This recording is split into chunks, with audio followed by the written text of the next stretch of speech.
নিয়ে যতটা মানুষ পারেন ততটা সাবধানে থাকবেন, কারণ অনেক বড় বড় বাজারে যায় যখন, বা বিশেষ করে এটা ছড়াচ্ছে একটা জায়গা থেকে, সেটা হচ্ছে প্রাইভেট নার্সিং হোমগুলোর আইসিসিইউ থেকে। কালকে একটা প্রাইভেট হসপিটালে একজন মারা গেছে, যদিও কোমরবিডিটিস ছিল, কিন্তু তা সত্ত্বেও আইসিসিইউ গুলো অনেক সময় এত পেশেন্টের প্রেশার থাকে, তাদের আমি দোষ দেবো না, তারা হয়তো পরিষ্কার করতে পারে না। আমাদের গভর্নমেন্ট হসপিটালগুলো যেমন পরিষ্কার করা হয়, এবং আমাদের হেলথ ডিপার্টমেন্টকেও আমি যে জন্য হেলথ প্রিন্সিপাল সেক্রেটারিকে ডেকেছি এখানে, এবং আমরা ফুল এখানে আছি, যে হেলথ ডিপার্টমেন্টের থেকেও এখন থেকে রেডি হয়ে যাও for future if anything happens.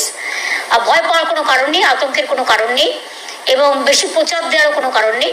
কিন্তু যেহেতু আমেরিকা স্পেনে এটা বাড়ছে, আর এটা একজনের হলে ভীষণ ছোঁয়াচে, সেই জন্য হয়তো ডেথ রেট কম, কিন্তু ছোঁয়াচেটা বেশি। কিন্তু যাদের কোমরবিডিটিস থাকে, বিশেষ করে হার্টে প্রবলেম, চেস্টে প্রবলেম, কিডনিতে প্রবলেম, লিভারে প্রবলেম, লাংসে প্রবলেম, যাদের কোমরবিডিটিস আছে তাদের এরিয়াতে আমাদের অলরেডি একটা লিস্ট আছে, তাদের সবাইকে বলো মাস্কটা ইউজ করতে। আপনারাও ইমিউনিটি যাদের কম, এবং আমি সাংবাদিক বন্ধুদেরও বলবো, আপনারাও হারিয়েছেন আপনাদের বন্ধুদের, পুলিশ বন্ধুরাও হারিয়েছে, সরকারি কর্মচারীও হারিয়েছে, আমি আমার নিজের পরিবারের 2জন সদস্যকে হারিয়েছি। কোভিডে যেভাবে আমরা যুদ্ধকালীন প্রস্তুতি নিয়ে কাজ করেছি, তা চিরকাল মনে রাখার মতো। এখনো আমাদের দেখতে হবে যাতে এটা না ছড়ায়, আর যদি ছড়ায় তাহলে ব্যবস্থা রাখতে হবে, প্রিকশন এখন থেকে নিতে হবে। এই কটি কথা আপনাদের কাছে আমার বলার ছিল।